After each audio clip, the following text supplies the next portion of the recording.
Hey everyone, today we're going to discuss about inferential statistics. So, continue pa rin tayo in how we interpret data in a research. In our previous lesson, we've discussed about descriptive statistics. Okay, descriptive statistics, we describe a given set of data. And we can describe it using the measures of central tendency and the measures of variability. And we also can present the data using tables. And remember, paano natin nalalaman yung appropriate measure of central tendency or measure of variability na kailangan gamitin? We have to check the level of measurement. Meron tayong nominal data, meron tayong ordinal data, meron din tayong continuous data. And yung nominal may different classification pa siya, which is dichotomous. Okay, inferential statistics naman, gumagamit din tayo ng level of measurement na yun, so don't forget that, okay? Di ba kay descriptive, nagde-describe lang tayo ng data eh. Like you're given a data, you want to describe the kind of data that you have, so gamit ka descriptive statistics. Kapag inferential statistics naman, gusto mo makakuha ng information regarding the data. Na, for example, you're given this particular set of data. Masasabi mo ba yung in-apply mong treatment sa data na yun, effective ba or hindi? It allows us to make predictions and inferences in a particular set of data. And marami tayong test na ina-apply kapag ganun na, for example, may dalawang groups ka ng halaman, yung isa may fertilizer, isa wala, pinatubo mo siya. Paano mo malalaman kung effective ba yung fertilizer na yun? Enough ba na i-measure mo yung height nila? Hindi. Kailangan gumamit ka ng mga statistical tools para masabi mo na, yung difference ng dalawang grupo na to, it is statistically significant. So, later on, pag-aaralan natin yung statistical significance. Okay? Now, in performing statistical test, meron tayo mga assumptions na ginagamit natin. So, basically, think of it as rules na pag ito ay na-meet, yung mga test na to, pag na-meet to, meron kang particular test na i-apply. Kapag hindi siya na-meet, meron kang another set of tests na kailangan kong i-apply.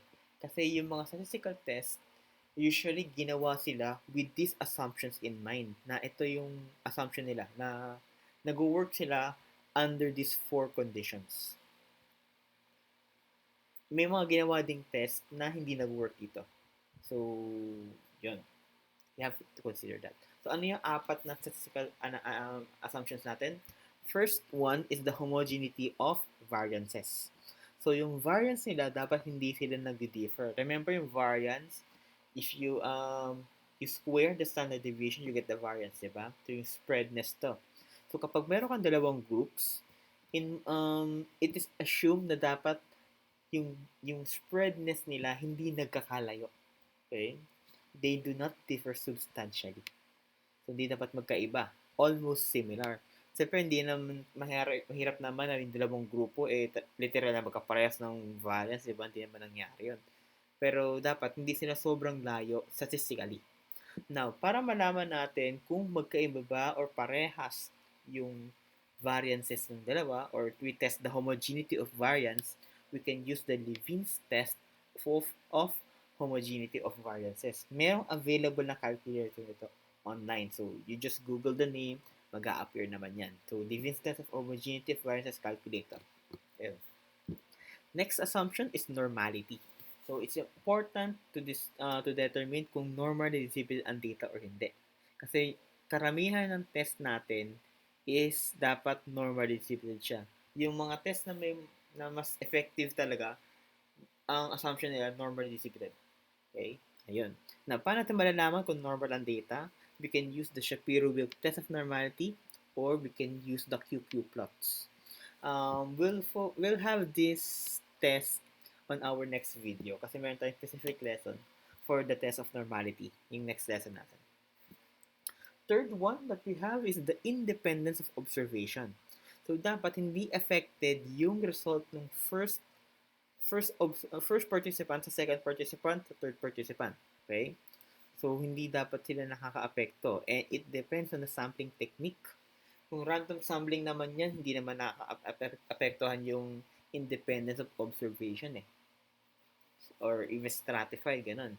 Usually naapektuhan yan kapag ang sampling technique mo is snowball, for instance. Minsan hindi siya naging independent kasi ang mga napipiling mga respondents is may bias kasi galing sa respondent mismo. And the fourth one is linearity. So, linearity naman, we assume that the two variables are related in a linear fashion. Kapag ginraph mo yung first group at second group in a scatter plot, they should at least form or resemble a straight line. So, pag ganun, linear siya. Kapag hindi, we have to use a different test that do not have this assumption in mind. Okay? Now, with this assumption in mind, tests normally fall under two categories: the parametric test and the non-parametric test. Itong parametric test, we will use this test kapag nasunod itong apat na to. Ang non-parametric test naman, kapag may na-violate na isa dyan, gagamit tayo ng non-parametric test. Now, it is more preferred actually to use the parametric test kasi it has more statistical power. Ibig sabihin nun, mas effective siya na ma-assess yung data. Si non-parametric naman, ang kainaman naman ito, flexible. Kasi pwede mong gamitin kahit na-violate yung assumptions na sa taas. Pero, less ang statistical power nila. So, yun. Normally, ang na-violate lang naman madalas is itong normality. Pero, kahit na-violate yung normality, pwede mo pa rin gamitin yung ibang parametric test kasi some of them are robust. Later on, mapag-aaralan natin yan. Okay? Now, how do we select the appropriate test in interpreting data? So, try to answer these 4 questions kapag nag-research na kayo. First, how would you compare the variables? Kasi pwede mo i-compare yung significant difference nila. Pwede mo rin i-compare yung relationship nila. So, yun. Ano bang kinukuha mo? Difference ba ng dalawang group? Or yung relationship mo na pag tumakas pa yung isa, tataas din pa yung kabila? Ayan. Next naman, how many variables are there? Dalawa ba?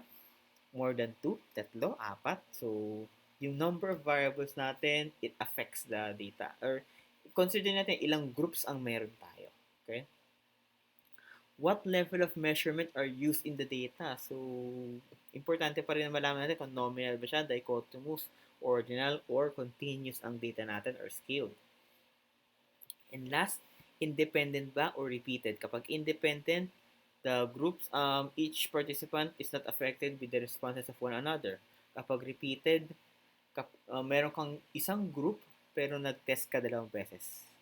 Ang cue naman natin dito, kapag independent, meron kang maraming groups, pero tinest mo lang sila 1 beses. Pero pag repeated, more than once mo siyang tinest. Yeah. So, yun yung kailangan natin i-consider. Now, there are two ways on how we can compare data. Pwedeng comparing their differences or comparing their relationship. And ang first one natin is we compare the difference between the groups. Yan. Ito yung table natin na medyo mahaba-habang table to. Okay? So, how do we interpret this table? Nakita na konti. Now, we check first kung ano yung data na meron ka. Ano yung, what you call that? Level of measurement. Is it a scaled data? Is it an ordinal data? Or is it nominal or dichotomous? So, tatlo lang naman. Una natin i-check, scaled ba or continuous? Ordinal ba? Or nominal/dichotomous? Next, check natin. Ilang groups or categories ang meron ka? 2 or more than 2? Kapag 2 lang, titingin tayo sa column na to. Kapag more than 2, 3 pataas, titingin tayo dito. Okay? Ayan na, nakita dyan, 2 levels. Ito, 3 or more levels. Now, next question. Independent ba or repeated? Kapag independent, yung groups mo, marami kang groups pero 1 beses ka lang nag-test. Kapag repeated, more than once mo tinest. For example, ano ba yung example ng repeated? Kapag, kunyari, sa isang section, nagpa-test ka bago mag-lesson. Tapos nagpa-test ka ulit after ng lesson ng same test. Kasi gusto mo i-compare yung performance ng students before before ng lesson at after ng lesson kung may difference ba. Kasi kung may difference yun, natuto sila. Pero pag walang difference yun, hindi sila natuto. So, ang example, yun ang example ng repeated measure. Okay? Now, kung tayo kay dalawang groups lang. For continuous data, independent, gagamit tayo ng independent samples t-test. Kapag repeated, two groups, continuous, paired samples t-test. Kapag ordinal ang data natin, two groups, independent, Mann-Whitney U test. Ordinal, two groups, repeated, Wilcoxon sign blank test. Nominal/dichotomous, two groups, independent, chi-square test. Nominal, two groups, repeated, McNemar test. We're gonna have a specific lesson for independent samples in our next lesson. So don't worry kung medyo nahihirapan pa, okay? Ang importante naman kasi dito is alam natin yung criteria kung paano mamili. Again, ang criteria paano mamili, ano yung level of measurement, ilang groups ang meron, at independent pa or repeated. So, question, di ba? Ano nga yung last na question? How would you compare? Yon, yung ito, test of difference tayo. Now, for three groups or more, kapag continuous, independent, one-way ANOVA. Actually, buo pa yan eh. Dapat one-way ANOVA for independent measures yan. Continuous, repeated measures ANOVA or one-way ANOVA for repeated measures. Medyo mahaba-haba. Ito, independent measures, repeated measures. Pero both ANOVA sila. Ordinal, three groups, independent, Kruskal-Wallis H-test. Ordinal, three groups, repeated, Friedman test. Nominal or dichotomous, three groups, independent, chi-square. Same sila actually. Kung two groups man or three groups, chi-square pa rin ang gagamitin. Nominal, three groups, repeated, Cochrane Q-test. Yan. And also, meron tayong specific lesson para sa repeated measures naman. Okay? Now, ito yung mga test for test of difference. So, wini-measure nyo kung meron bang significant difference between the two sets of data. Kapag gusto naman natin ay relationship, gagamit tayo ng correlation test. Kay correlation test, we check the relationship. Pag tumaas ba yung isang variable, tataas din ba yung kabila? Pag bumababa yung isa, bababa rin ba yung kabila? Or baliktad na relationship, pag tumaas ba yung isa, bababa yung kabila? Pag bumaba yung isa, tataas ba yung kabila? Yun. So, para malaman yung relationship, correlation test. If, yun. Kung naapektuhan ba nung isa yung kabila. Now, yun again, check natin yung level of measurement natin. Pero for this one, mainly dalawa lang yung variable kino-compare natin kasi dalawa lang naman siya check natin yung relationship. Okay? Kapag ang data natin, actually kulang din to eh. Mahaba-haba din to eh kasi meron tayong specific lesson actually for correlation test. Yon. So, sige, go. Go na natin to. Okay? Kapag both continuous ang variable natin, gagamit tayo ng person R. Okay? The person product moment correlation. Yung napag-aralan natin last time. Isang ano pa lang yun, correlation test yun. Pero marami talaga sila actually. Kapag ordinal ang data natin, gagamit tayo ng either Kendall's tau or the Spearman rho. Kapag yung isang data natin is continuous, or isa yung nominal, gagamit tayo ng eta, correlation coefficient. Pero kapag yung isang data natin ay continuous and the other one is dichotomous, kasi wala dito, ano lang, ang meron lang dito sa table to, continuous at nominal which is yung eta correlation. Pero kapag continuous and the other one is dichotomous, pwede tayong gumamit ng point by serial correlation coefficient. Wala dito kasi. Kulang yung table. Kapag parehong nominal, parehong dichotomous pala, gagamit tayo ng phi coefficient. Parehong dichotomous. Pero pag parehong nominal, we can use Kramer's V. Meron din tayong specific lesson for correlation test na meron tayong example kung paano mag-interpret to. Marami pa actually na statistical test like regression analysis. Kasi regression, hindi lang naman iisa yun, marami yun. May linear, multiple, may logistic, etc. etc. which will not be covering. Kasi medyo marami na rin yun. Meron din tayong mga ANCOVA, analysis of covariance, MANOVA, which is beyond na rin na scope ng test. Hindi ko na-i-include dyan. Okay? Sige. Now, what's important here is we get to know what is the appropriate test to use in this lesson. Okay? So, check lang natin yung level of measurement, ilang groups, at ano yung purpose. Yun yung importante na kailangan natin ma-analyze for us to select the appropriate test. So, example tayo. A teacher wants to compare the midterm scores of two sections. So, midterm scores, ito ay continuous, right? What's the appropriate test that he should use? First of all, determine the variables at the level of measurement. The variables are the midterm scores of the two groups of students. The midterm scores are measured as a scaled data or continuous kasi scores siya. Okay? Now, ang gusto ng teacher, ma-compare yung scores. So, para mag-compare ng scores, gagamit tayo ng test of difference. And yung test of difference, yung itong table na to.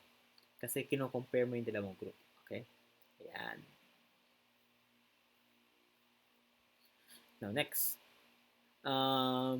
Importante kapag nag-test of difference tayo, check mo yung independence. Hindi mo na check yung independence kapag relationship. Okay? So, ang ibig sabihin independence, bilangin lang natin, ilang beses ba nag-exam yung mga bata. And in this section, definitely, yung check lang natin yung dalawang grupo at isang test lang, which is yung midterm. Isang beses lang naman sila nag-midterm, di ba? So, ibig sabihin, the two do different, meron kang test of difference, two different groups, and each group is tested only once kasi isang beses lang sila nag-midterm. So, the groups are independent. So, kukunin natin scaled or continuous, test of difference, and independent. So, ito nga. Scaled, test of difference, independent. And remember, two groups. So, tingin tayo sa taas. Ano nga yung table na yun? Ano nga yung test na yun, rather? Again, continuous, dalawang groups, and independent. So, the appropriate test is independent samples t-test. Actually, pwede rin yung ANOVA pero mas preferred yung independent samples t-test kapag two groups lang. Yan. So, the appropriate test that should be used is the independent samples t-test. So, check nyo lang yung table lagi kung ano yung dapat na test na gamitin. Marami pang example dito. It's important na aralin yung test. Ano yung appropriate na dapat gamitin na test. Okay? So, ayun. So, this will be very helpful kapag nag-research na kayo para alam nyo yung appropriate statistical test na gagamitin nyo kapag may kayong data. And, importante rin na alam nyo, may aware kayo sa mga statistical test kasi ang hirap kasi kapag nag-research ka tapos hindi mo alam yung mga dapat na pwede mong gamitin test kasi mahirap mga palang na ano yung dapat mong gawin eh. So, dapat aware kayo dito sa mga test na to. So, inferential statistics allow us to make predictions in a given set of data. It allows us to compare two sets of data, either by checking if they are different or checking if there's a relationship between them. The appropriate statistical test that we should use in the cases falls on the following categories: the kinds of variable, kind of test, independence of the group, and the distribution of the data. So that's it for inferential statistics. It's a lot to take in one sitting. I understand. So that's why I try to understand them and study the lessons well and the examples. Medyo mahirap din talaga aralin to. So, ang importante, tandaan nyo lang yung criteria. So, I hope you guys learned a lot today. Thank you guys for watching and see you guys on the next video.